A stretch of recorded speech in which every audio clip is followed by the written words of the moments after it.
আমাদের আজকের গল্প প্রতিবাদ, কলমে সুমিত সান্যাল। রাগিনীকে নিয়ে তার বাড়িতে কেউ খুশি নয়। সবারই তাকে নিয়ে নানা অনুযোগ, অভিযোগ। স্বামী উদয়ের অভিযোগ, সে কেন প্রতিদিন একই রকম জলখাবার পরিবেশন করে। 10 বছরের ছেলে বাবলু ওরফে কৌশিকের অনুযোগ, মা কেন তাকে প্রতিদিন একই রকম টিফিন দেয়, কেন প্রতিদিন মাখন, টোস্ট, ডিম, কলার জুস। 15 বছরের কন্যা অন্তরার তার মায়ের তার স্কুলের ইউনিফর্ম ইস্ত্রি করা পছন্দ নয়। শ্বশুর দীননাথ বুঝতে পারেন না বৌমার তাকে চা দিতে প্রতিদিন এত দেরি হয় কেন, যদিও সকালে একবার চা খাওয়া হয়ে গেছে। শাশুড়ি পুজোর ঘর থেকে চিৎকার করছেন, বলি, তুমি কি নাকে সর্ষের তেল দিয়ে ঘুমাচ্ছ, নাকি কানে তুলো দিয়ে বসে আছো? বাগান থেকে দুটি ফুল আনতে এত সময় লাগে? গতকাল অফিস থেকে ফিরেই স্বামী রাগিনীর ওপর চড়াও হন। বলি, সারাদিন এসিতে বসে বসে ওই বস্তা পচা সিরিয়াল না দেখে একটু মেয়ের দিকে নজর দিতে পারো না? পরের বছর মাধ্যমিক দেবে, এইবার কি তোমার মেয়ে চৌধুরী বংশের মুখ উজ্জ্বল করবে? ফেল হবে? আমার ওপর রাগ না দেখিয়ে তোমার মেয়েকে বলো, ও আমার কোনো কথা শোনে না। তোমরা সবাই মিলে ওর মন আমার বিরুদ্ধে বিষিয়ে দিয়েছ। রাগিনী গজগজ করতে করতে চলে গিয়েছিল। সেদিন পর এমন সব ঘটনা ঘটেছে যে রাগিনীর সহ্যের সীমা ছাড়িয়ে গিয়েছে। তার মাথায় যেন আগুন ধরে গেছে। সেদিন শ্বশুরের কটূক্তি ঠেকাতে ছুটে তাকে চা দিতে গিয়ে তার পায়ে গরম চা পড়ে গেছে। ছেলে তার কম্পাস বাক্স মেঝেতে ছড়িয়ে রেখেছে। ছুটোছুটি করতে গিয়ে ঠক্কর লেগে তার পায়ের বুড়ো আঙুলে চোট লেগেছে। রক্ত ঝরছে বুড়ো আঙুলে। এর মাঝেই শাশুড়ি এসে কোমর বেঁকিয়ে দাঁড়িয়ে দাঁড়িয়ে তাকে মুখ ঝামটা দিচ্ছে। ছেলে আজ কিছুতেই তার রুটিন টিফিন নেবে না। ছেলেকে বুঝাবার পরিবর্তে উদয় তাকে 20 টাকা দিয়েছে। সেটা আবার রাগিনী জেনেছে সবার চলে যাওয়ার পরে। এখন বাড়ি নিস্তব্ধ, সবাই যে যার কাজে চলে গেছে। শ্বশুর সামনে বাগানে বসে খবরের কাগজ পড়ছেন। শাশুড়ি তার ঘরে বিছানায় শুয়ে গল্পের বই পড়ছেন। রাগিনী রান্নাঘর গুছিয়ে রাখলো। একটা রুটি পড়েছিল, সেটা একটু তরকারি দিয়ে খেয়ে নিল। মা, আমি ইলেকট্রিক বিল দিতে যাচ্ছি, তাড়াতাড়ি এসো, রাস্তায় দাঁড়িয়ে কারোর সাথে গল্প জুড়ে দিও না আবার, শাশুড়ি বিষাক্ত স্বরে বললেন। শ্বশুরকে জানিয়ে রাগিনী বেরিয়ে গেল। ফিরে এসে সে স্নান সারল। শ্বশুর শাশুড়িকে দুপুরের খাবার পরিবেশনও করলো, নিজে একটু মুখে দিল। এবার ঘর পরিষ্কার করার পালা। কাপড় কাচা এখনো বাকি। দুপুরে সব কাজ সেরে শ্বশুর শাশুড়ির ঘরে উকি দিয়ে দেখলো দুজনে নাক ডেকছেন। রাগিনী নিজের ঘরে ঢুকে দরজা ভিতর থেকে বন্ধ করে দিল। রাগিনী, রাগিনী, আরে কোথায় গেলে? সকালে চোখ খুলতে উদয় দেখলো 8টা বেজে গেছে। শ্বশুর মুখ আষাঢ়ের মেঘের মতো করে দাঁড়িয়ে আছেন। বৌমা এখনো তার ঘরে সকালের চা পৌঁছে দেয়নি। চিৎকার চেঁচামেচি শুনে ছেলে মেয়ে হল ঘরে এসে দাঁড়িয়েছে। যা, বাইরে গিয়ে দেখে হয়তো মহারানী হয়তো হাওয়া খাচ্ছেন, দিদা কামিনী দেবী নাতিকে বললেন। মা তো বাইরে নেই, বাবলু ফিরে এসে বলল। নেই, ছাদে গিয়ে দেখেছো কেউ? দীননাথ বললেন। মা বাড়ি ছেড়ে চলে গেছে। অন্তরা ঘরে ঢুকে বলল, মা তোমার ঘরে টেবিলের ওপর এই চিঠি রেখে গেছে। সে একটা খাম বাবার হাতে দিয়ে বলল। চলে গেছে মানে কি? উদয় বিশ্বাসই করতে পারছে না। সে ব্যস্ত হয়ে চারিদিকে তার চশমা খুঁজে বেড়াচ্ছে। আরে, আমার চশমাটা কোথায় গেল? সেটাও কেউ নিয়ে গেছে? চশমা ছাড়া ঘরে গিয়ে তোর আলমারি দেখ, কি কি নিয়ে গেছে মাগি। কামিনী বিষোদগার আরম্ভ করে দিলেন। চশমা খুঁজে পাচ্ছি না, উফ কি যে জ্বালা। রিনি, তুই পড় তো চিঠিটা। উদয় বলল। আমি কি করে পড়বো বাবা? এটা তো তোমার নামে লেখা চিঠি। 15 বছরের অন্তরা জানে স্ত্রীর স্বামীকে লেখা চিঠি পড়ার অধিকার তার নেই। আমি বলছি তুই পড়। আমার চশমা খুঁজে পাওয়া পর্যন্ত কি আমি সঙ্গের মতো দাঁড়িয়ে থাকবো? উদয় খেকিয়ে উঠলেন। কিন্তু বাবা, আমাদের স্কুল, তোমার অফিস, ওই সব আজ কিছু হবে না। ও আমাদের সকলকে ডুবিয়ে দিয়ে গেছে, দীননাথ বললেন। তুই চিঠি পড় বলছি। উদয় অসহিষ্ণু হয়ে উঠল। অন্তরা চিঠি খুলে পড়তে আরম্ভ করল। উদয়, আমি তোমার বাড়ি ছেড়ে চলে যাচ্ছি। 16 বছর তোমার ঘর করার পর আজ আমি চলে যাচ্ছি। তোমাদের সবার আমাকে নিয়ে বিস্তর অভিযোগ অনুযোগ আছে, কেউ আমাকে নিয়ে খুশি নয়। তোমরা আমার সাথে কেমন ব্যবহার করেছো, আমিও একটা মানুষ, এটা তোমাদের বিবেচ্য কখনো ছিল না। আমাকে সবার প্রয়োজন, কিন্তু আমাকে কেউ চায় না। এমনকি আমার নিজের সন্তান যাদের আমি গর্ভে ধরেছি তারাও আমাকে চায় না। আমি কোনো কাজ ঠিক করে করি না, যদিও আমি প্রতিদিন সবার আগে উঠি আর সবার পরে শুতে চাই। এত বড় বাড়ি, এত বড় পরিবার, সব আমার দায়িত্ব, কিন্তু আমার প্রতি কারো কোনো দায়িত্ব নেই। তোমরা বড়লোক, সবাই শিক্ষিত, তুমি ইঞ্জিনিয়ার, বড় কোম্পানিতে জেনারেল ম্যানেজার, কিন্তু তোমার বউ তোমার বাড়িতে বিনা মাইনের ঝি ছাড়া কিছু নয়। আমি এই বাড়িতে আসার আগে তোমাদের বাড়িতে দুটো কাজের লোক ছিল, আমি আসার 2 মাসের মধ্যে তাদের ছাড়িয়ে দেওয়া হলো। রাগিনী কি আর করে? ও তো আর চাকরি করে না, অতএব চাপিয়ে দাও সব কাজ রাগিনীর ঘাড়ে। তুমি 4000 টাকা খরচ করে স্কচ উইস্কি কিনতে পারো, কিন্তু 1500 দিয়ে বাড়িতে একটা কাজের লোক রাখতে পারো না। এমনকি আমি যখন সন্তানদের জন্ম দিয়েছি তখন 9 মাস অবধি তোমরা আমাকে দিয়ে সব কাজ করিয়েছ। মায়া দয়া মনুষ্যত্ববোধ কিছু নেই তোমাদের। আমি সবসময় ভাবি, একটা মানুষ এত হৃদয়হীন কি করে হতে পারে? কখনো কি তোমার একটুও বিবেকে লাগেনি? তোমরা সবাই উচ্চশিক্ষিত, ভালো ভালো পজিশনে কাজ করেছ। তোমার বাবা স্কুলের প্রিন্সিপাল ছিলেন, 1200 ছাত্রছাত্রীর ভবিষ্যৎ গড়ে তোলার দায়িত্ব ছিল তার। কিন্তু নিজের একমাত্র ছেলে স্ত্রীকে কুনজরে দেখা তোমাদের ধর্তব্যের মধ্যেই ছিল না কখনো। সুযোগ সুবিধা পেলেই তিনি আমাকে পাওয়ার চেষ্টা করতেন। কয়েকবার কুপ্রস্তাব করতেও তার বিবেকে লাগেনি। যার দেখার ছিল তিনি দেখেছেন, কিন্তু ওনার জন্য সেটা কোনো ব্যাপারই ছিল না। পুরুষ মানুষ নাকি একটু আধটু ওসব করেই থাকে, এটা তোমাদের মূল্যবোধ। জানি না কখন সে তোমার মেয়েকে নিয়ে ওইসব করবার চেষ্টা করবে। তুমি নিজেও কিছু আলাদা নাও। আমাদের বিয়ের 16 বছর হয়েছে, কিন্তু তুমি এখনও আমাকে রেহাই দাও না। ক্লান্তিতে আমার দেহ মন ভেঙে পড়ছে, তাও প্রতিদিন আমার শরীর নিয়ে খাবলানো কমে না তোমার। আমি ভাবি, একটা মানুষ এত নিষ্ঠুর, এত নির্মম কি করে হতে পারে? ছেলে মেয়ের প্রতি তোমার কোনো দায়িত্ব নেই। তুমি প্রতিদিন হুইস্কির গ্লাস নিয়ে রিল্যাক্স করতে পারো, কিন্তু মেয়েকে একদিন একটু অঙ্ক দেখিয়ে দিতে পারো না, কারণ তুমি পয়সা রোজগার করছো। আমার মেয়ের জন্য আমি নাকি লজ্জার কারণ? আমি মূর্খ, অসংস্কৃত, ডাফার। আমি এমন একজন চাকরানি যে তার স্কুল ড্রেসও ঠিক করে ইস্ত্রি করতে পারি না।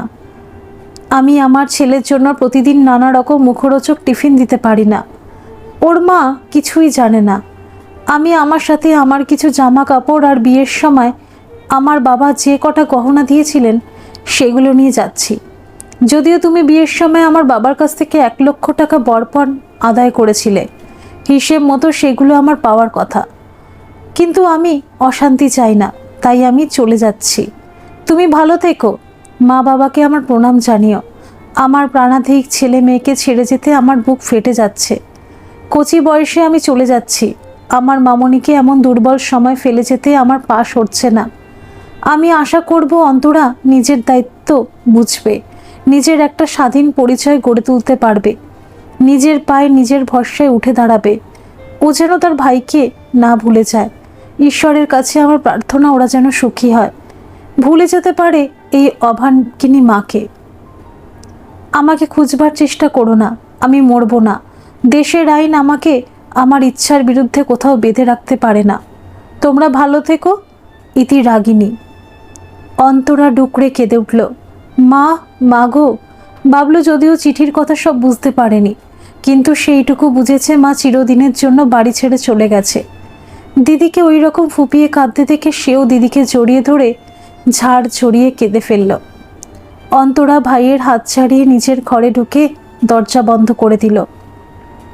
বাবলু ছুটে গিয়ে দিদির ঘরের দরজা পেটাতে আরম্ভ করলো।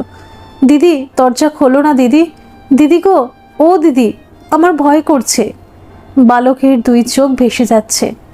অন্তরা দরজা খুলে ভাইকে ভিতরে টেনে নিল।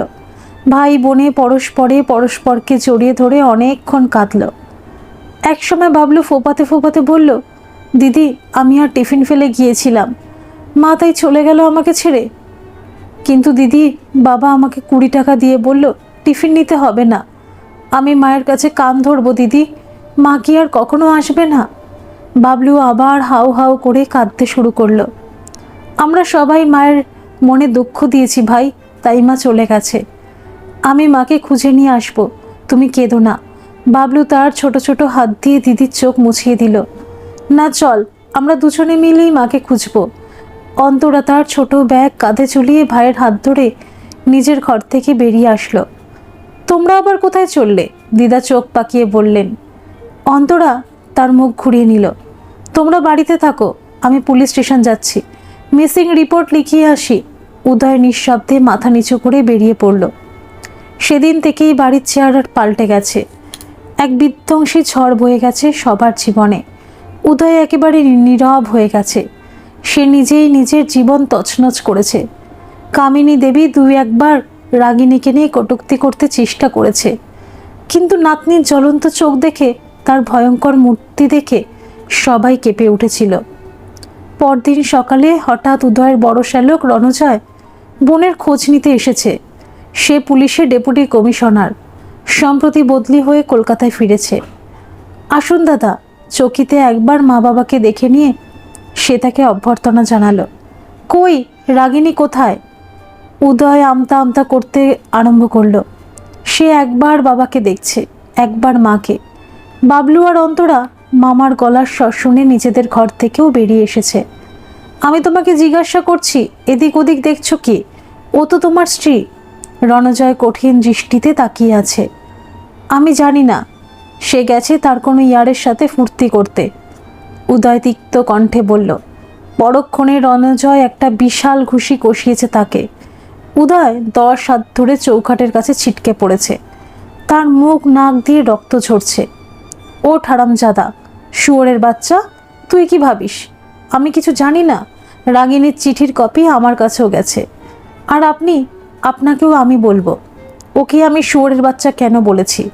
তার আগে এই জানোয়ারকে আমি শায়েস্তা করব। দীননাথ চুপি চুপি কেটে পড়ার চেষ্টা করলেন। আপনাকে আমি যেতে বলেছি। দীননাথ পাথরের মতো ভয়ার্ত চোখে দাঁড়িয়ে রইলেন। রাগিনী আমাকে দিব্যি দিয়েছে, নইলে আমার ইচ্ছে করছে আপনাদের সকলকে নিয়ে গিয়ে হাজতে ঢুকিয়ে আচ্ছা করে খাতির করি। আপনারা নাকি ভদ্রলোক, আমার বোনের জীবন নরক বানিয়ে দিয়েছেন সকলে মিলে। রণজয়ের মুখে চোখে আগুন। না না দাদা, রাগিনীর ভুল বোঝাবুঝি হয়েছে। ভুল বোঝাবুঝি হয়েছে? আমি কি ঘাসে মুখ দিয়ে চলি? রণজয় হুঙ্কার দিয়ে উঠলেন। গত 16 বছর ধরে তুমি আমার বোনকে জানোয়ারের মতো খাটাচ্ছ। এই তোমার বাবা তাকে বেশ কয়েকবার রেপ করবার চেষ্টা করেছে। সে নাকি স্কুলের প্রিন্সিপাল। দুবার সাসপেন্ড হয়েছে মেয়েদের সাথে কুকর্ম করবার চেষ্টার জন্য। 2বার বদলি হয়েছে ছেলেদের স্কুলে, সেখানে ছোট ছোট ছেলেদের সাথে। ছি! রণজয় ঘৃণায় মুখ ঘুরিয়ে নিলেন। এই বাচ্চাদেরও মন বিষিয়ে দিয়েছে তোমরা মায়ের বিরুদ্ধে ইচ্ছে করে। অন্তরা এসে মায়ের হাত চেপে ধরল। বাবাকে ছেড়ে দাও বাবা, মাকে খুঁজে পেলে বলো আমরা সব জেনেছি, সব বুঝেছি। আমরা মাকে নিজের দোষে হারিয়েছি, কিন্তু আমরা মাকে ভালোবাসি। আমরা আমাদের প্রায়শ্চিত্ত করছি। অন্তরা ভাইয়ের হাত ধরে নিজের ঘরে চলে গেল। রণজয় ব্যথিত নয়নে তাকিয়ে রইল। দেখো তোমরা, তোমাদের জন্য তাদের মা হারিয়ে গেছে এদের জীবন থেকে, তাও মেয়ে তার বাবাকে বাঁচাতে চলে এসেছে। রণজয় গট গটিয়ে ঘর থেকে বেরিয়ে গেল। কিছুক্ষণ পর তার জিপের আওয়াজ মিলিয়ে গেল দিগন্তে। ঘরে পিন পতন, স্তব্ধতা। সবাই মাথা নিচু করে বসে রয়েছে। সেদিনের পরে এই বাড়িতে সবার জীবন আগাগোড়াই পাল্টে গেছে।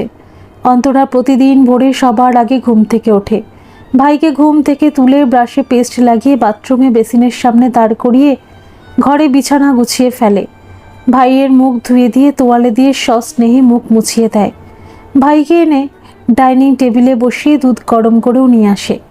ভাইকে দুধ খাইয়ে এবার সে রান্নাঘরে ঢোকে। চটপট সবার জলখাবার তৈরি করে, টিফিন গোছায়। স্কুল বাস আসলে ভাইকে নিয়ে স্কুলে চলে যায়। আর কারো মুখে কোনো কথা শোনা যায় না। কামিনী দেবী স্বামীকে চা করে দেয়। পূজার ফুল নিজেই বাগান থেকে তুলে নিয়ে আসে। কয়েক মাস পরে বেশ সাধ্য সাধনা করে দ্বিগুণ মাহিনা কবুল করে উদয় একজন কাজের মেয়ে জোগাড় করতে পেরেছিল পাড়ায়। সমাজে তাদের এমনই দুর্নাম। বাচ্চাদের মামা প্রায় এসে তাদের খোঁজ খবর নিয়ে যান। উদয়কে তিনি কড়া নজরে রেখেছেন। স্থানীয় থানায় নির্দেশ দেওয়া রয়েছে এই বাড়িটার ওপর নজর রাখার। ওদের দেখলেই পাড়ার লোকে তাদের নিয়ে ঠাট্টা তামাশা করে, বিদ্রূপ করে, মিথ্যে সহানুভূতি দেখায়। এই যে চৌধুরীবাবু কেমন আছেন? কেমন চলছে সব আপনাদের কাণ্ড কারখানা? আচ্ছা, বৌদি কি নিজে নিজেই চলে গেছেন নাকি আপনিই সরিয়ে দিয়েছেন? ভয় নেই, আমরা পুলিশকে জানাবো না। একদিন সকালে উঠে উদয় দেখল খবরের কাগজ আসেনি। তার অনেক দিনের অভ্যাস, সে সকালে উঠেই খবরের কাগজ নিয়ে বাথরুমে ঢোকে। উদয়ের মেজাজ খারাপ হয়ে গেল। বাথরুম থেকে বেরিয়ে দেখল মা রান্নাঘরের সামনে দাঁড়িয়ে আছেন। কি হলো মা? কি আর হবে, দুধ এখনো দিয়ে যায়নি। তোমার বাবা চায়ের জন্য অস্থির হচ্ছেন, কামিনী দেবী বললেন। কেন? খবরের কাগজও দেয়নি দেখছি। গতকালই তো টাকা নিয়ে গেছে, পেপারের, দুধের। আচ্ছা, আমি অফিস যাওয়ার সময় দেখে যাব। এখন কালো চাই দাও না হয়। অফিস যাওয়ার পথে উদয় কাগজওয়ালাকে দেখল সাইকেলে করে খবরের কাগজ বিলি করছে। আরে রমেশ, আজকে খবরের কাগজ দাওনি কেন? উদয় সহসা তার পাশে গাড়ি দাঁড় করিয়ে প্রশ্ন করল। আচমকা ডাকে রমেশ লাফিয়ে সাইকেল থেকে প্রায় পড়ে যাচ্ছিল। না, আমি আপনাদের বাড়ি কাগজ আর দিতে পারবো না, আমাদের ইউনিয়ন বারণ করেছে। রমেশ তার সাইকেল নিয়ে বেরিয়ে গেল। তার কথা উদয়ের গায়ে লাগলো। কোনো স্যার, কোনো সাহেব নয়, রমেশ তাকে পুরোপুরি অবজ্ঞা করে চলে গেল। বাজারে কেউ তাকে খবরের কাগজ দিল না। দুধওয়ালার কাছেও সেই একই ব্যবহারই পেল। উদয় স্তব্ধ হয়ে দাঁড়িয়ে রয়েছে রাস্তার মাঝে। হঠাৎ চারিদিক থেকে মানুষের চিৎকার, হর্নের আওয়াজে তার তন্দ্রা কাটল। রাস্তার মাঝে সং সেজে দাঁড়িয়ে থাকলে কি চলবে? পারেন তো ডুবে মরুন, একজন বিদ্রূপ করে গেল। দীননাথ প্রায়ই পাড়ার লাইব্রেরিতে গিয়ে বসেন। বহুকাল তিনি এই লাইব্রেরির সদস্য। সেদিন তিনি লাইব্রেরিতে ঢুকতেই সবাই হঠাৎ সতর্ক হয়ে উঠল। মা বাবারা তাদের ছেলে মেয়েদের কাছে টেনে নিলেন। অনেক লোকজন মিলে একপাশে জটলা করতে শুরু করেছে। কাছে এসে কথা বলা তো দূর, তিনি কারো দিকে এগোবার চেষ্টা করতেই সে পাশ কাটিয়ে পালিয়ে যাচ্ছে। দীননাথের অদ্ভুত লাগছে। এই যে চৌধুরী সাহেব, একটু শুনুন না। বয়স্ক লাইব্রেরিয়ান তাকে অফিসে ডেকে নিয়ে গেলেন। মাফ করবেন চৌধুরী সাহেব, আপনার মেম্বারশিপ ক্যান্সেল করতে হয়েছে। অনেক মেম্বার লিখিত আপত্তি জানিয়েছে। কেন, কিসের আপত্তি? দীননাথের ভুরুতে ভাঁজ। এখন গরমের ছুটি চলছে। লাইব্রেরিয়ান তার কথা যেন শুনতেই পায়নি। অনেক উঠতি বয়সের মেয়েরা এই সময় লাইব্রেরিতে আসে। তাদের অস্বস্তি হয়, টেনশন হয় আপনাকে দেখে। এইসব কথা তো আর চাপা থাকে না। থানার ইনচার্জও বলে গেছেন। দীননাথের মুখে রাগে, অপমানে লাল হয়ে উঠেছে। চাপরাশি দীননাথকে বাইরের পথ দেখিয়ে দিল। অন্তরা নিজেকে গুটিয়ে নিয়েছে। এখন তার নিজের লক্ষ্য স্থির করতে হবে, নিজেকে সামলাতে হবে, ভাইকে সঠিকভাবে চালনা করতে হবে। নিষ্পাক বালক প্রায়ই মায়ের জন্য কাঁদতে থাকে। অন্তরা ভাইকে ভুলিয়ে ভালিয়ে গল্প বলে, পিঠে মাথায় হাত বুলিয়ে ঘুম পাড়ায়। যদিও তার নিজেরও কাঁদতে ইচ্ছে করে। ভাই বোনের নিজেদের বাবা দাদু দিদার থেকে দূরে সরিয়ে নিয়েছে। প্রয়োজন ছাড়া তারাও ওনাদের সাথে কথা বলে না। তাদের সাথে এক অজানা ব্যবধান সৃষ্টি হয়েছে দুই বালক বালিকার। সেবার মাধ্যমিক পরীক্ষা অন্তরা 7ম স্থান পেয়েছিল। এবার উচ্চ মাধ্যমিক আর তার সাথে জয়েন্ট এন্ট্রান্সের প্রস্তুতি চলছে। সে ডাক্তার হতে চায়। তাকে সমাজে নিজের জায়গা করে নিতে হবে। সে মায়ের মতো কারো গৃহবধূ হয়ে থাকতে পারে না। বাবলু প্রতি বছর নিজের ক্লাসে প্রথম হয়। অন্তরা উচ্চ মাধ্যমিকে সারা পশ্চিম বাংলায় দ্বিতীয় হয়েছে, জয়েন্টে প্রথম। এখন সে নীলরতন সরকার মেডিকেল কলেজে MBBS পড়ছে। মেরিট লিস্টে থাকার দরুন সে স্কলারশিপ পেয়ে থাকে। বাবলু এখন 9ম শ্রেণীতে। সেদিন শুক্রবার অন্তরা কলেজ থেকে একটু তাড়াতাড়ি ফিরে এসেছে। বাবলুও স্কুল থেকে ফিরে স্নান সেরে সামনের ঘরে টিভির সামনে এসে বসেছে। বাড়িতে এখন একজন বয়স্ক মহিলা ঘর ধরে দেখাশোনা করে, তবে থাকার জন্য একটা ঘরও দেওয়া হয়েছে। সে আজকে গরম গরম সিঙ্গারা বানিয়েছে। সিঙ্গারা দুজনারই প্রিয়। জল চোখ সেরে অন্তরা নিজের ঘরে তার কম্পিউটার খুলে বসেছে। দীননাথ কখন চুপিসারে তার পিছনে এসে দাঁড়িয়েছে তার খবর নেই। হঠাৎ তিনি অন্তরার মাথায় হাত বোলাতে শুরু করলেন। আমি তোমার মনের জোরের প্রশংসা করি মা, তুমি যা মনস্থির করেছ সেটা করে দেখিয়েছ। এখন তার হাত অন্তরার পিঠে নেমে এসেছে। সে স্পর্শে অন্তরা কামনার ইঙ্গিত অনুভব করতেও পারছে। দীননাথের মুখ চোখের ভাব পাল্টে গেছে। সে অন্তরার পিছনে দাঁড়িয়ে আছে। তার দৃষ্টি তার যুবতী শরীরকে পর্যবেক্ষণ করছে। দৃষ্টি অন্তরার বুকের বিভাজন রেখায়। অন্তরার চোয়াল শক্ত হয়ে উঠছে, দু চোখে আগুন। সহসা দীননাথের হাত অন্তরার পিঠ থেকে বগলের দিকে চলে এসেছে। আঙুলগুলো বিশ্রীভাবে সামনের দিকে এগিয়ে আসছে। হঠাৎ অন্তরা লাফিয়ে উঠে তার হাত সজোরে মুচড়ে দিয়েছে। তার সাথে কাঁধে একটা হাত চপারের মতো নেমে এসেছে। দীননাথ সশব্দে আর্তনাদ করে মেঝেতে বসে পড়েছে। তার একটা হাত ঝুলে পড়েছে। দীননাথ ব্যথায় কাতরাচ্ছে। এটা কি হচ্ছিল? সবাই ছুটে এসেছে। অন্তরার দু চোখে অগ্নিশিখা দাউ দাউ করে চলছে। বাবলু ছুটে এসে দীননাথকে এলো পাথারি কিল চর ঘুষি মারতে আরম্ভ করেছে। অন্তরা ক্যারাটে শিখছে সে খবর দীননাথ রাখতেন না। আমার মাকে তুমি অনেকবার রেপ করার চেষ্টা করেছ। সে নরম সরম মহিলা ছিল, কিন্তু আমি তোমাকে ছাড়বো না, বুঝলে? একটা হাত ভেঙেছি, প্রয়োজনে আরও একটা ভেঙে দেব। অন্তরা হিস হিস করে ক্রুদ্ধ স্বরে বলল। কবরের ধারে এসে দাঁড়িয়েছে, এখনো তোমার শরীরের খিদে গেল না? তোমার মরণ হয় না। দিদা দরজার কাছে দাঁড়িয়ে স্বামীকে ধিক্কার দিচ্ছে। উদয় মর্মাহত। এই কথাই তো রাগিনী চিঠিতে লিখে গিয়েছিল। সে যেন বোবা হয়ে গেছে। সব আমার দোষ, আমি জানি। আমি বাবার কীর্তি জানতাম, তাও আমি নীরব থেকেছি। রাগিনীকে বাঁচাবার জন্য কিছুই করিনি। তার ওপর সব সময় লোকটার কুদৃষ্টি পড়েছে। তোমরা আমাকে কখনো ক্ষমা করবে না। উদয় বিমর্ষ কণ্ঠে বলল। সে আজকাল সব সময় মাথা কুটতে থাকে। সেটা তো আমরা কখনো করব না। তুমি বিন্দু মাত্র ক্ষমার যোগ্য নয়। উপায় নেই বলে আমরা তোমাকে সহ্য করছি। অন্তরা তাচ্ছিল্যের সুরেই বলল। তোমার জন্য মা আমাদের কাছে নেই। তুমি সারা জীবন তার ওপর এত অত্যাচার করেছ যে তার সহ্যের সীমা ছাড়িয়ে গিয়েছিল। তোমার আর তোমার ওই অশ্লীল বাবার মধ্যে কোনো তফাৎ নেই। তুমি বিয়ের মতো পবিত্র সম্পর্ককে নোংরা কুরূপ বানিয়ে দিয়েছিলে। তোমরা সবাই মিলে আমাদের মনের মধ্যে এত বিষ ঢুকিয়ে দিয়েছিলে যে আমরাও কখনো তাকে সম্মান দিইনি। কথায় কথায় অপমান করেছি তাকে। ভাই দিনের পর দিন রাত্রে বালিশে মাথা গুঁজে কেঁদেছে। তুমি তার জন্য দায়ী। যখন মাকে সব থেকে বেশি দরকার ছিল, মা আমাদের কাছে ছিল না তোমার জন্য। জানি না মা বেঁচেও আছে কিনা। পাশে দাঁড়িয়ে বাবলু এবার ফুপিয়ে কেঁদে উঠল। অন্তরা তার ওড়না দিয়ে ভাইয়ের চোখ মুছিয়ে দিল। আমার ভাইয়ের এই চোখের জলের জন্য তুমি দায়ী। আমরা কখনো তোমাকে ক্ষমা করব না। অন্তরা বাবলুকে নিয়ে সেখান থেকে চলে গেল। সময় গড়িয়ে যায়। অন্তরা MBBS রেকর্ডে নম্বর নিয়ে পাশ করেছে। সে শিশুরোগ আর স্ত্রীরোগ নিয়ে উচ্চশিক্ষা অর্জন করায় মনোনিবেশ করেছে। বাবলু কম্পিউটার ইঞ্জিনিয়ারিং পড়তে যাদবপুর বিশ্ববিদ্যালয়ে ভর্তি হয়েছিল। MTech পাশ করে সে স্কলারশিপ নিয়ে আমেরিকা গেছে গবেষণা করতে। ইতিমধ্যে ঠাকুরদা ঠাকুমাও মারা গেছেন। উদয় রিটায়ার করেছেন। সেই দানেই প্রায়ই অসুস্থ থাকে। অপরাধ বোধ তার শরীর ভিতর থেকে অন্তঃশ্বাস শূন্য করে তুলেছে। সে একা হয়ে গেছে। ছেলে মেয়ে কেউ তার সাথে সম্পর্ক রাখে না। মেয়ে বাড়িতেই রয়েছে, কিন্তু দুদিনের পর দিন তার সাথে দেখা হয় না।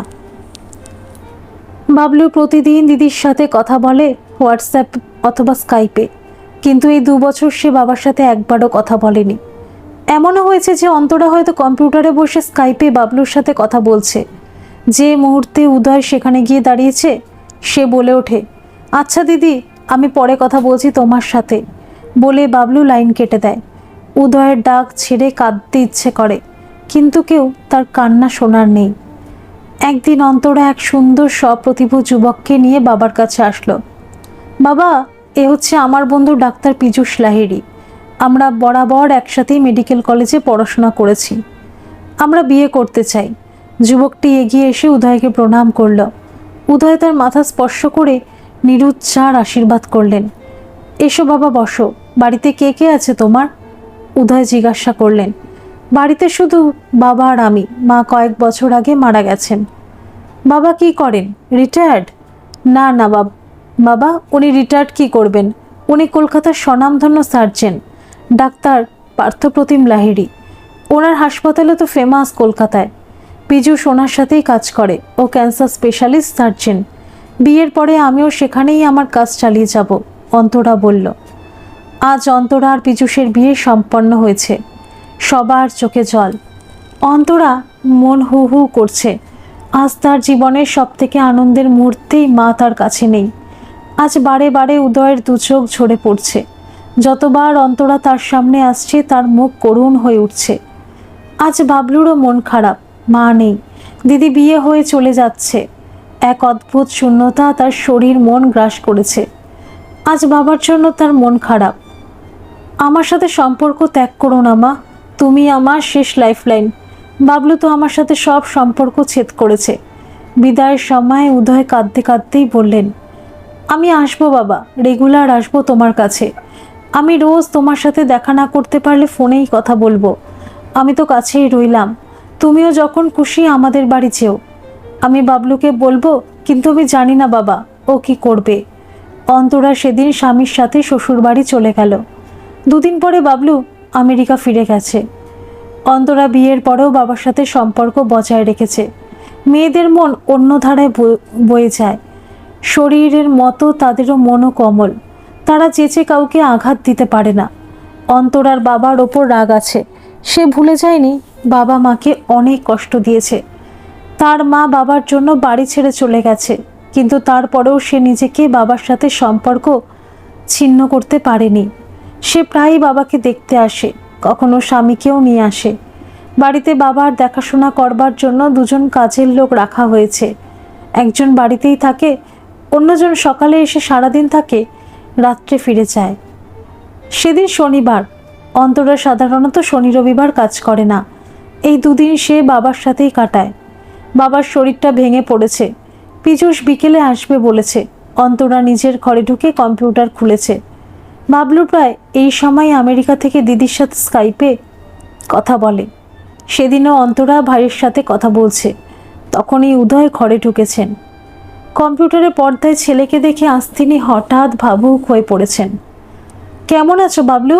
ভালোই আছি। হঠাৎ বাবলু গম্ভীর হয়ে উঠেছে। তোমার পিএইচডি তো শেষ হয়েছে শুনলাম, তুমি কি ওখানেই থাকবে?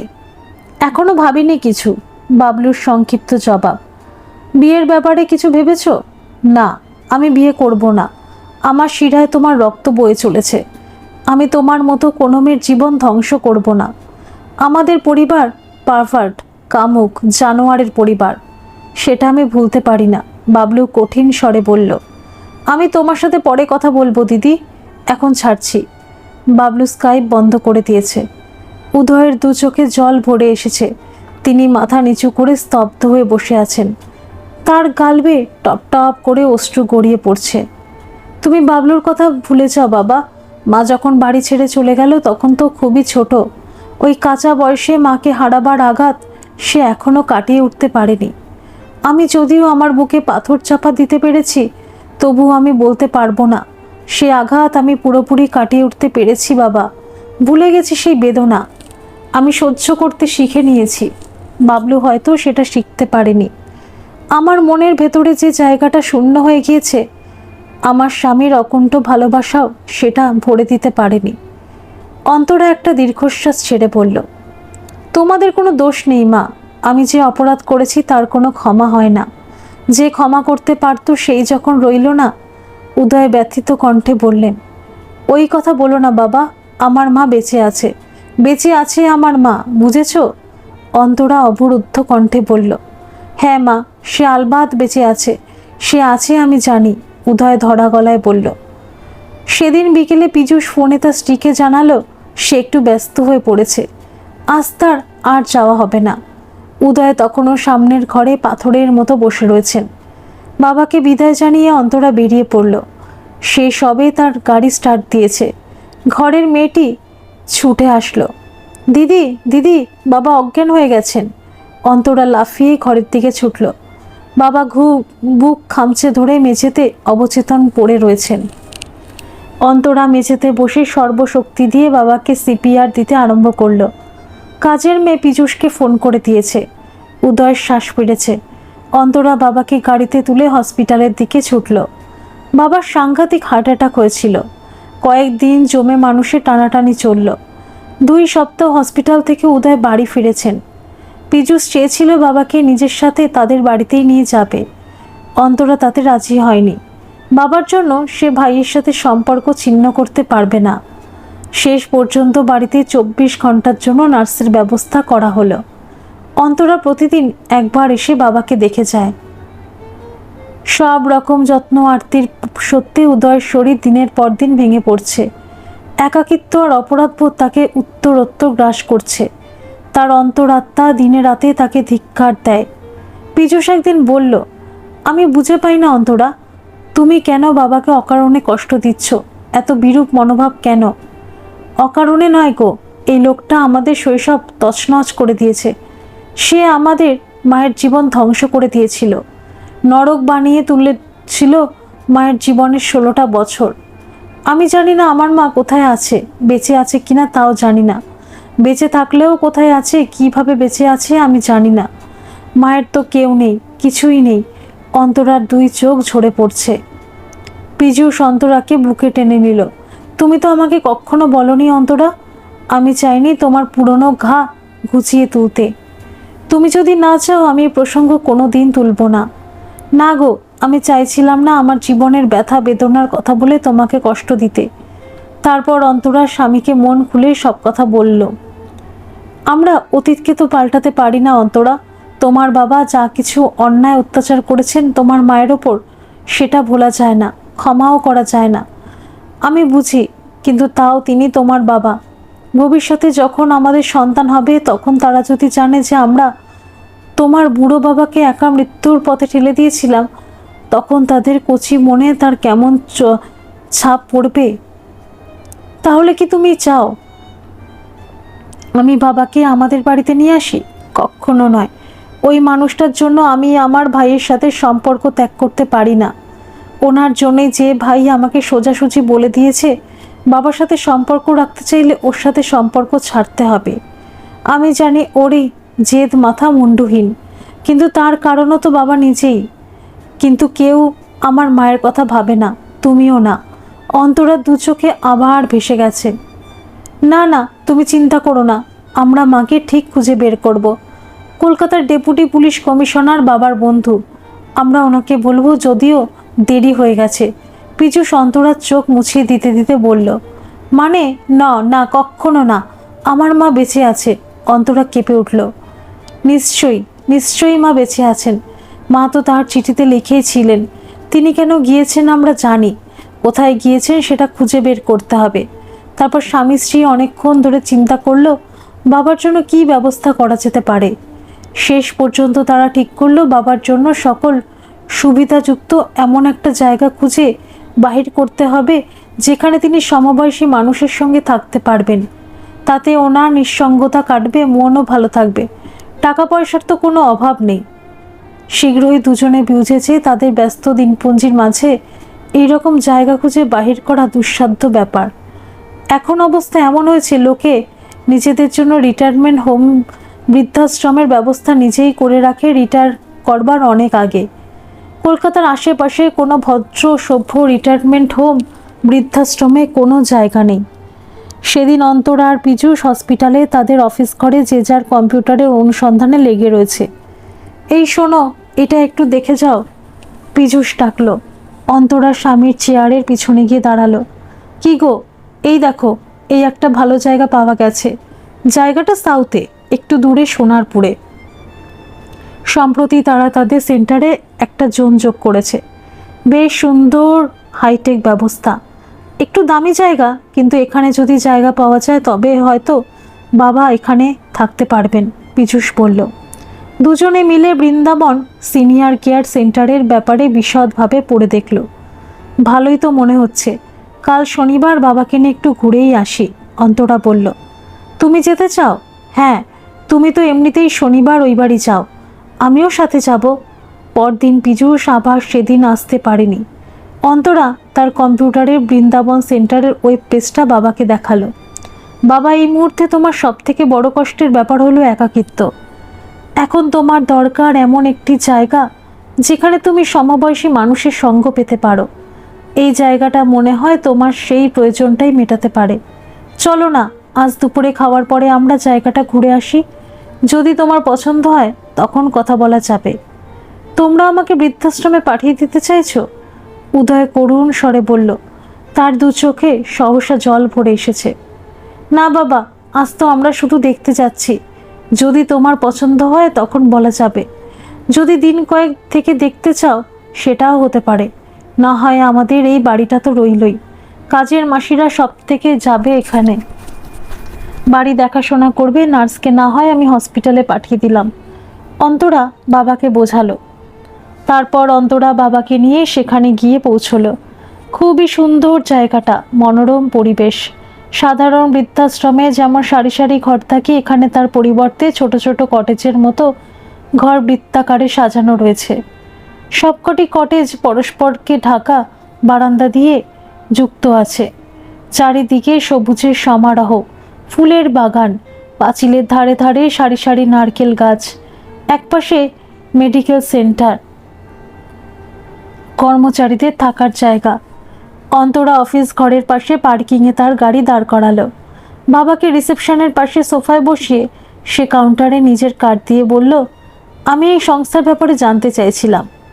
রিসেপশনিস্ট তাকে আপাত মস্তক নিরীক্ষণ করে বললেন, আপনি নিশ্চয়ই আপনার কোনো বয়স্ক মানুষের খোঁজ করতে চান? আমাদের এখানে কাট অফ বয়স হচ্ছে 60 বছর। হ্যাঁ, আমি আমার বাবার জন্য খোঁজ করতে এসেছিলাম। ওনার বয়স 62 বছর। বাড়িতে একাই থাকেন, তাই আমি চিন্তায় থাকি। অন্তরা বলল, আপনি? উনি আমার বাবা।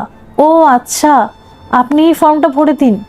এখানকার সব নিয়ম কানুন পিছনে দেওয়া আছে। আর এই হচ্ছে আমাদের ব্রোশার। আপনাকে আমাদের ডিরেক্টরের সাথে কথা বলতে হবে, উনি সব ডিসিশন নেন। ফর্ম ভরা হলে অন্তরা আবার বাবাকে নিয়ে কাউন্টারে গেল। আপনি এই ফর্মটা নিয়ে এর সাথে চলে যান, আমাদের ডিরেক্টরের সাথে কথা বলে নিন। চাপ রাশি ওদের নিয়ে ভিতরে চলল। একটা দরজা খুলে ওদের ভিতরে যাওয়ার ইঙ্গিত করল। হঠাৎ দরজায় লাগানো নেম প্লেটের ওপর অন্তরার নজর পড়তেই অন্তরা প্রায় লাফিয়ে উঠল। আপনারা ভিতরে যান ম্যাডাম, সামনে ডিরেক্টরের সামনে আসনে রাগিনী বসে আছে। রাগিনীও ওদের থেকে যন্ত্রচালিতর মতো উঠে দাঁড়িয়েছে। সহসা অন্তরা দু চোখ জলে ভরে উঠেছে। মা! অন্তরা ছুটে গিয়ে মাকে জড়িয়ে ধরল। দুজনে অনেকক্ষণ ওইভাবেই জড়িয়ে থাকলো। উদয় অবাক হয়ে দেখছেন, আজ ওনার সামনে এক অন্য রাগিনী দাঁড়িয়ে আছে। তেজস্বিনী, ব্যক্তিত্বময়ী, আত্মবিশ্বাসে পরিপূর্ণ এক মহিয়সী নারী। রাগিনী কিছুক্ষণের মধ্যেই সম্বিত ফিরে পেয়েছে। সে দুজনকে সোফায় বসালো। আমি স্বপ্নেও ভাবিনি তোমরা আমায় খুঁজে বের করতে পারবে।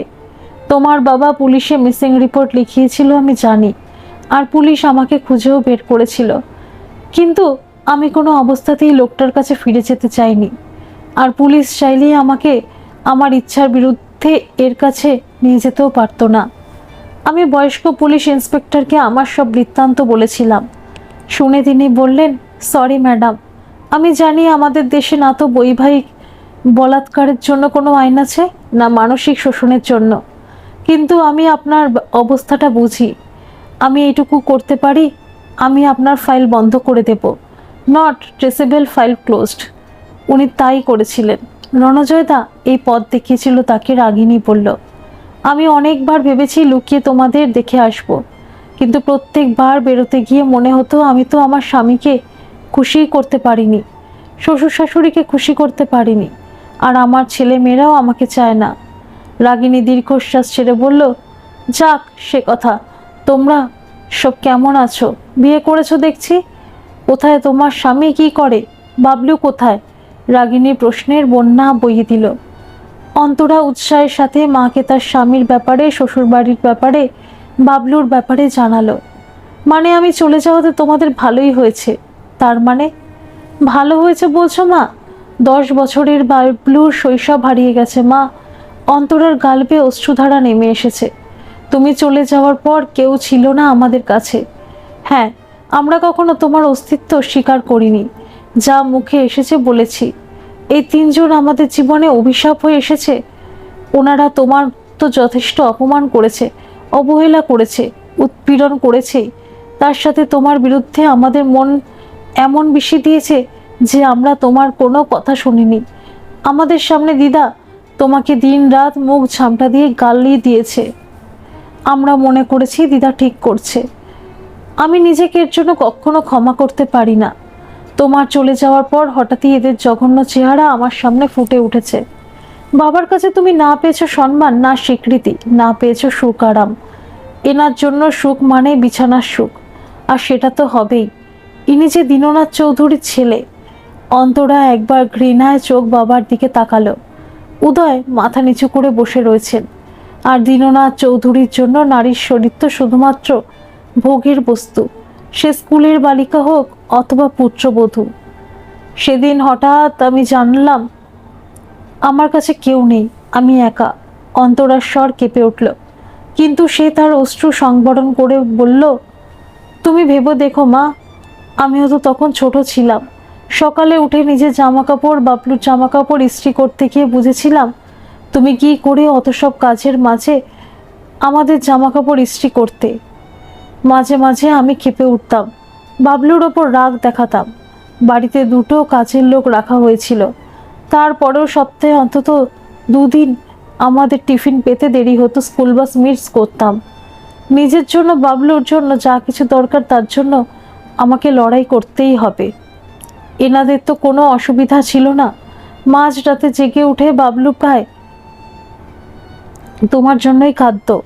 আমি কি করে ওকে বোঝাই, কি বোঝাই? আমার চোখও তখনও কান্না পেত মা। অন্তরা দু চোখে ছলছল করছে। মাসের পর মাস বাবলু বালিশে মাথা গুজেই কাঁদতো। হয়তো আমি ওর কষ্ট বুঝতাম, কিন্তু কি করব বুঝে উঠতে পারতাম না। আমার তখন 15 বছর বয়স। এই বয়সে মেয়েদের মাকে সব থেকে বেশি দরকার। মাসের ওই দিনগুলোয় যখন আমার পা গা গুলাতো, পেটে ব্যথা হতো, তখন পেটে বালিশ চাপা দিয়ে কাতরাতে কাতরাতে আমি তোমার জন্য কাঁদতাম। আমার স্বামী খুব ভালো মা, আমাকে ভীষণ ভালোবাসে ও। তাও আমার মনের একটা দিক শূন্যই রয়ে গেছে মা। মা মেয়ের পরস্পরকে জড়িয়ে ধরে কাঁদছে। উদয় অপরাধীর মতো মুখ ধরে মাথা নিচু করে বসে রয়েছেন। কিন্তু মা, এদের কীর্তিকলাপ তুই কি করে জানলি? আমি তো কাউকে বলিনি কখনো। মা বললেন, তুমি না বললে কি হয় মা? ভগবান তো শুনেছিলেন। তুমি যদি যাওয়ার সময় বাবাকে চিঠিটা দিয়ে গেছিলে, সেটা আমাকে পড়তে হয়েছিল, কারণ বাবা ঠিক ওই সময় তার চশমা খুঁজে পাচ্ছিল না। বাড়িতে তো মাথায় আকাশ ভেঙে পড়েছিল। তাদের বিনা মাইনের চাকরির উদাহরণ। তুমি চাওনি এই বয়সে আমি এদের নোংরা চেহারাটা দেখে ফেলি। তুমি 17 বছর এনার অত্যাচার সহ্য করেছ। দিনের পর দিন, বছরের পর বছর সবার কাছে লাঞ্ছনা সহ্য করেছ, অপমান সহ্য করেছ। সেই সহ্যের সীমা যখন ছাড়িয়ে গিয়েছে, তখনও তুমি চাওনি তোমার ছেলেমেয়েরা এদের বাস্তব রূপ দেখুক। কারণ সেই চেহারা সত্যি ভীষণ কুৎসিত, কদাকার, ভয়ঙ্কর। সেই চেহারা। পরদিন মামা এসেছিল।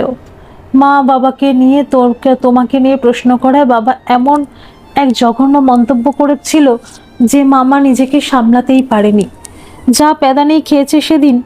অন্তরার মুখে পৈশাচিক আনন্দের হাসি। কিন্তু কেন? আমি তো রণজয়কে বারণ করেছিলাম। মা ব্যস্ত হয়ে বলল, ইনি যা বলেছিলেন সেটা আমি মুখে আনতে পারবো না। যে কোনো ভাইয়ের জন্য সেটা অসহ্য। তখনই মামার কাছে দাদুর জঘন্য কীর্তিকলাপের ব্যাপারেও জেনেছিলাম। তুমি কি করে ওই পিশাচের কাছে নিজেদের নারীত্বের রক্ষা করেছিলে কে জানে। কয়েক বছর পর আমিও তার কুনজরে পড়েছিলাম। সে তোমার সাথে যা করতো আমার সাথেও করবার চেষ্টা করেছিল। অন্তরা বিষাক্ত নজরে একবার উদয়ের দিকে তাকালো। উদয় লজ্জায় মাথা তুলতে পারছেন না। কি বলছিস? তোর সাথেও? তার মানে? রাগিনীর মুখ চোখে আগুন জ্বলে ওঠে। কিন্তু আমি তাকে ভালো রকম শিক্ষা দিয়েছিলাম। ওর মা নোংরা হাতে এমন মুচড়ে দিয়েছিলাম, তার সাথে ওর কাঁধে এমন ক্যারাটের প্যাচ মেরেছিলাম যে 2 মাস বাচ্চা ধর্নের হাতে প্লাস্ট পাতা ছিল। বাবলু তেড়ে এসে ঝড়ের মতো এলোপাথারি ঘুষি চালিয়েছে। তারপর থেকে খাটের মরা ভয়ে ভয়ে থাকতো। বড় মামা মাঝে মাঝে আসতেন খবর নিতে, এদের সাবধান করে যেতেন, শাসিয়ে যেতেন। তারপর মা মেয়ে অনেকক্ষণ নীরবে বসে রইল। শেষ পর্যন্ত অন্তরা বলল, এখন আমি যখন তোমাকে খুঁজে পেয়েছি, এবার আমি আর তোমাকে ছাড়ছি না মা। আমি তোমাকে আমার সাথে নিয়েই যাব। আমি বাবলুরকে বলবো, ও আনন্দে পাগল হয়ে যাবে।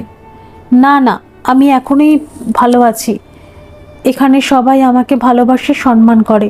15 বছর খেটে আমি এই মর্যাদা অর্জন করেছি। এখানে আমার সময় ভালোই যায়। এখন আমি কাজ করতে পারি, কিন্তু আমি যখন অফিসে কাজ করতে পারবো না, তখন এরা আমার খেয়াল রাখবে এমন এগ্রিমেন্ট হয়েছে।